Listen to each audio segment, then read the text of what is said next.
जय हिंद दोस्तों। इस वीडियो में आपका स्वागत है। दोस्तों आज के इस वीडियो में हम प्रश्नावली 3.5 के चौथे सवाल के तीसरे सवाल को बहुत ही आसानी से हल करके सीखने वाले हैं। इसके पहले वाले वीडियो में हम लोगों ने दूसरे सवाल को और पहले सवाल को बहुत ही आसानी से हल करना सीख लिया है। अगर आप लोगों ने वह वीडियो नहीं देखा है तो उस वीडियो को आप लोग प्ले लिस्ट में जाकर बहुत ही आसानी से देख सकते हैं और सीख सकते हैं। तो आइए देखते हैं तीसरा सवाल। तीसरा सवाल आपका कहता है, यश ने एक टेस्ट में 40 अंक अर्जित किए जब उसे प्रत्येक सही उत्तर पर 3 अंक मिले तथा अशुद्ध उत्तर पर 1 अंक की कटौती की गई। यदि उसे सही उत्तर पर 4 अंक मिलते तथा अशुद्ध उत्तर पर 2 अंक कटते तो यश 50 अंक अर्जित करता। टेस्ट में कितने प्रश्न थे? तो आपको क्या करना है, प्रश्नों की संख्या बतानी है। क्या करना है, प्रश्नों की संख्या बतानी है। अगर प्रश्न संख्या 4 की बात करें तो प्रश्न संख्या 4 कहता है, निम्न समस्याओं को रैखिक समीकरण युग्म बनाकर यदि संभव हो तो बीजगणितीय विधि द्वारा हल कीजिए। और बीजगणितीय विधि जो होता है वो 3 आधारों पर होता है। आपका पहला आपका प्रतिस्थापन विधि, दूसरा आपका विलोपन विधि, तीसरा आपका वज्र गुणन विधि। इस तीनों विधियों पर आपको अलग अलग वीडियो बना के दिया गया है। अगर आप लोगों ने इन सब वीडियो को नहीं देखा है तो इन सब वीडियो को आप प्ले लिस्ट में जाकर बहुत ही आसानी से देख सकते हैं और सीख सकते हैं, जिससे आपका 2 चर वाला रैखिक समीकरण जो अध्याय है आपका, उसमें जितने भी सवाल आपकी बोर्ड की परीक्षा में पूछे जाएंगे सभी सवालों को आप बहुत ही आसानी से हल करना सीख जाएंगे। तो देखते हैं तीसरा सवाल। तीसरे सवाल में आपको क्या मिल रहा है, एक समस्या मिल रही है। समस्या को आपको क्या करना है, सबसे पहले पढ़ना है। पढ़कर आपको क्या करना है, रैखिक समीकरण बनाना है। रैखिक समीकरण बनाने के बाद आपको जो विधि सबसे आसान लगती है, चाहे वह प्रतिस्थापन विधि हो, चाहे विलोपन विधि हो, चाहे वज्र गुणन विधि हो, तो उन विधियों में से किसी एक विधि का आप प्रयोग करके लगा ले जाएंगे। तो माना इसमें आपको क्या करना है, टेस्ट में कितने प्रश्न थे, प्रश्नों की संख्या बतानी है। तो माना सही उत्तर देने वाले प्रश्न की संख्या, ठीक है, बराबर यक्स। हमने क्या मान लिया, माना सही उत्तर देने वाले प्रश्न की संख्या यक्स, यानी कि जितना यक्स है, यक्स का मतलब क्या है, आपने क्या माना है, सही उत्तर देने वाले प्रश्नों की संख्या यक्स मान लिया। और दूसरा आपका अशुद्ध मिल रहा है, यानी कि गलत अशुद्ध उत्तर देने वाले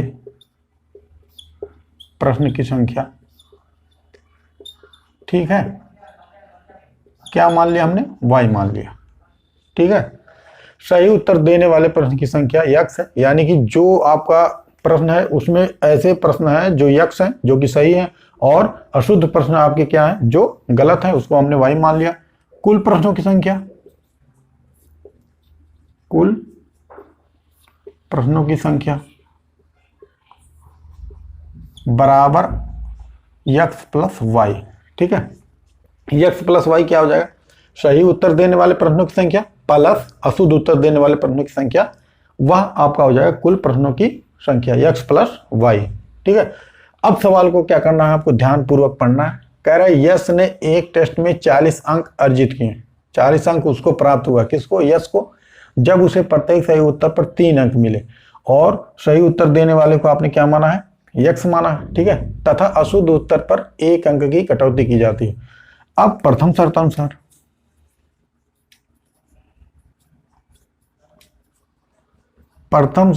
अगर हम देखेंगे तो आपको कह रहा है कि प्रत्येक सही उत्तर पर 3 अंक मिले, तो सही उत्तर देने वाले प्रश्नों की संख्या यक्स है, तो यक्स में हम कितने से गुणा कर देंगे, 3 से, तो आपको मिल जाएगा कितना, 3 यक्स, ठीक है। कितना मिल जा रहा है, 3 यक्स। क्यों, यक्स का गुणा आपने 3 में किया। जैसे मान लीजिए अगर उसने 5 अंक प्राप्त किए, 5 प्रश्न सही किए और एक है आपका 3 अंक का, तो कितना हो जाएगा, 15 अंक, ठीक है। तो इस तरीके से, लेकिन यहां पर आपने क्या माना है, एक चर राशि माना है, यानी कि यक्स माना है, तो यक्स का गुणा आप किस में कर देंगे, 3 में, तो आपका कितना हो जाएगा, 3 यक्स। इसके अलावा और कह रहा है अशुद्ध उत्तर पर 1 अंक की कटौती की जाती है। अशुद्ध उत्तर आपने माना है y, तो y में गुणा कर देंगे कितने से, 1 से, बराबर कितना हो जाएगा, y, ठीक है। y का गुणा 1 में करेंगे तो y मिलेगा।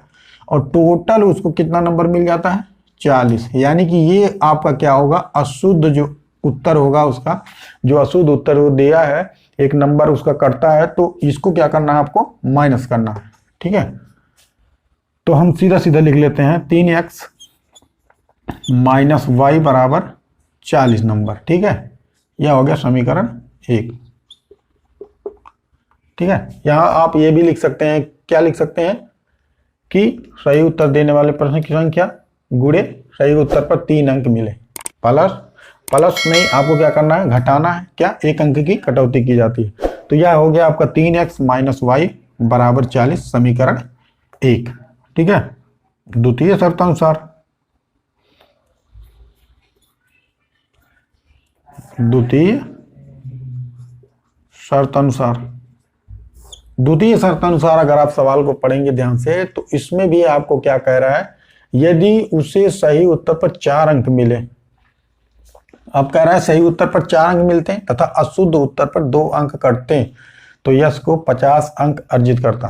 ठीक है, सही उत्तर का आपने यक्स माना है तो यक्स में गुणा करेंगे 4 से, हो जाएगा 4x, और y को आपने माना है अशुद्ध उत्तर, तो y में गुणा करेंगे 2 अंक से। ठीक है, तो कितना हो जाएगा 2x, और टोटल उसको कितना नंबर मिल जाता, 50 नंबर मिल जाता। ठीक है, लेकिन अशुद्ध जो उत्तर है वो कटौती में जाता है, यानी कि इसको क्या करना, आपको घटाना है। तो कितना हो जाएगा आपका 4x माइनस 2x बराबर 50। ठीक है, यह हो गया आपका समीकरण 2। समीकरण 2। ठीक है, समीकरण 1 आपका हो गया 3x माइनस वाई बराबर 40, और समीकरण 2 आपका हो गया 4x माइनस 2x बराबर 50। अब इसको आपको क्या करना है, या तो आप प्रतिस्थापन विधि से लगाइए, या फिर विलोपन विधि से लगाइए, या फिर वज्र गुणन विधि से लगाइए। हम क्या करते हैं, इसको विलोपन विधि से लगाते हैं।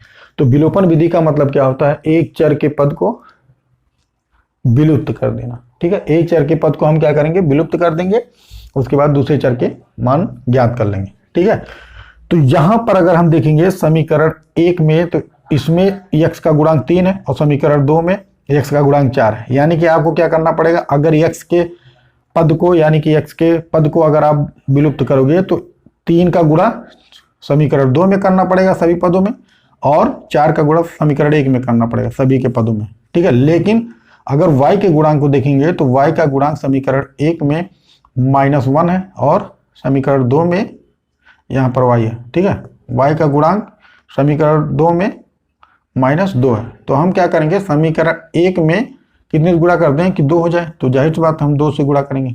ठीक है, तो यहाँ लिख लीजिए समीकरण 2 में,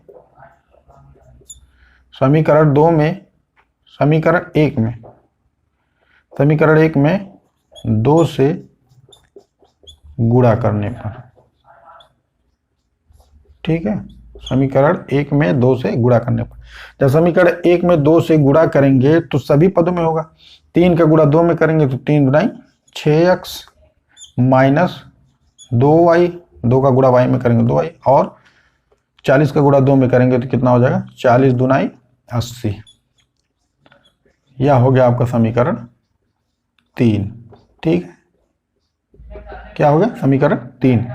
अब समीकरण 2 और 3 को आपको लेना है, क्यों, क्योंकि समीकरण 2 में अगर देखेंगे तो y का गुणांक 2 है, और समीकरण 3 में भी y का गुणांक 2 है, -2, इसमें भी -2 है। ठीक है, तो माइनस माइनस क्या होता है, आपका जुड़ जाता है, लेकिन आपको क्या करना है, विलुप्त करना है। तो विलुप्त करने के लिए हम क्या करेंगे, घटाएंगे। घटाव में क्या होता है, चिन्ह परिवर्तन हो जाता है। या तो समीकरण 3 में से 2 को घटाइए, या फिर समीकरण 2 में से 3 को घटाइए, तब भी आपका आंसर आएगा। तो हम क्या करते हैं, समीकरण 3 में से 2 को घटाते हैं। यहां लिख लीजिए विलोपन विधि से, विलोपन विधि से। ठीक है, विलोपन विधि, समीकरण 3 को, समीकरण 3 में से समीकरण 2 को घटाने पर। ठीक है, समीकरण 3 में से समीकरण 2 को घटाने पर, समीकरण 3 आपका है 6x माइनस 2y बराबर 80। लिख लेते हैं 6x माइनस 2y बराबर 80। ठीक है, और समीकरण 2 है आपका 4x माइनस 2y बराबर 50। 4x माइनस 2y बराबर 50। ठीक है, अब इसी को हमको क्या करना है, घटा देना है।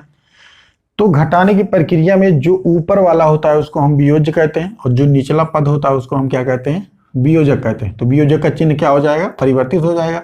यहाँ +4 है तो -4 हो जाएगा, -2 है तो +2 हो जाएगा, +50 है तो -50। ठीक है, अब देखिए यहाँ -2 y के गुणांक देखेंगे -2 है, और यहाँ पर y का गुणांक +2 है, तो ये क्या हो जाएगा आपका, कैंसिल हो जाएगा। तो 6 में से 4 घट जाएगा क्योंकि यहाँ माइनस है, तो 6 में से 4 जाएगा 2x बराबर यहाँ घट जाएगा, 80 में से 50 जाएगा, कितना हो जाएगा 30। ठीक है, तो x बराबर हो जाएगा 30/2, क्योंकि x का गुणांक कितना है 2 है, 2 से भाग कर देंगे तो x बराबर कितना हो जाएगा, कितनी बार जाएगा 15 बार। तो x का मान कितना आ गया 15। ठीक है, तो x का मान कितना आ गया 15 आ गया, यानी कि सही उत्तर देने वाले प्रश्न की संख्या कितनी हो गई 15। लेकिन आपको क्या करना है, टेस्ट में कुल कितने प्रश्न थे सभी प्रश्नों का उत्तर आपको बताना है। ठीक है, अब x के मान को या तो समीकरण 1 में रखिए, या फिर 2 में रखिए, या फिर 3 में रखिए, तब भी आपका आंसर आएगा। मान लीजिए हम समीकरण 1 में रखते हैं, लिख लीजिए x का मान समीकरण 1 में रखने पर, ठीक है, x का मान समीकरण 1 में रखेंगे तो कितना है, 3x माइनस वाई बराबर 40, 3x माइनस y बराबर 40। ठीक है, और 3 का गुणा किस में होगा, x में, यानी कि 15 में। x का मान कितना है 15 माइनस y बराबर 40। ठीक है, तो 15 3 कितना हो जाएगा 45 माइनस y बराबर 40। ठीक है, अब यहाँ चर राशि मिल रहा है और अचर राशि मिल रहा है, अचर राशि को हम दाएं पक्ष में लेके जाएंगे तो क्या बचेगा, -y बराबर 40 माइनस, यहाँ पर आपका प्लस में है तो इधर जाएगा माइनस हो जाएगा, तो कितना हो जाएगा 45। ठीक है, अब -y बराबर कितना हो जाएगा, 40 में से 45 घटाना है तो आपका 45 में से 40 घट जाएगा, चिन्ह कौन सा होगा, माइनस का, -5। ठीक है, माइनस माइनस कैंसिल, तो y बराबर कितना हो जाएगा 5। यही क्या हो गया आपका आंसर हो गया। ठीक है, x बराबर 15 और y बराबर 5। लेकिन आपको क्या करना है, कुल प्रश्नों की संख्या बतानी है, तो कुल प्रश्नों की संख्या बराबर यहां पे हम लिख देते हैं, कुल प्रश्नों की संख्या आपने क्या माना है x प्लस y। x आपका है सही उत्तर देने वाले प्रश्नों की संख्या, कितना आ गया 15। ठीक है, और प्लस गलत यानी कि अशुद्ध उत्तर देने वाले प्रश्नों की संख्या y बराबर 5। ठीक है, 15 + 5 बराबर कितना होगा 20। यही क्या होगा आपका आंसर। ठीक है, यानी कि कितने प्रश्न थे, टोटल 20 प्रश्न थे। 20 प्रश्नों में उसके 15 प्रश्न सही थे और 5 प्रश्न क्या थे, गलत थे, यानी कि अशुद्ध थे। ठीक है, तो आपका उत्तर कितना हो जाएगा 20 प्रश्न। x का मान आपने 15 निकाल लिया और y का मान आपने 5 निकाल लिया। ठीक है, और टोटल आपका कितना हो गया 20 हो गया। तो यही क्या हो गया आपका आंसर हो गया। तो उम्मीद करते हैं सवाल लगाना आप बहुत ही आसानी से सीख गए होंगे, अगर आपने वीडियो को शुरू से अंत तक देखा होगा तो, और आपको वीडियो भी पसंद आई होगी। अगर वीडियो पसंद आई तो वीडियो को लाइक कीजिए, शेयर कीजिए, कमेंट कीजिए। अगर आप हमारे चैनल पर नए हैं तो चैनल को सब्सक्राइब कीजिए। मिलते हैं अगली वीडियो में एक नई वीडियो के साथ, तब तक के लिए हंसते रहिए, मुस्कुराते रहिए और मेहनत से पढ़ते रहिए।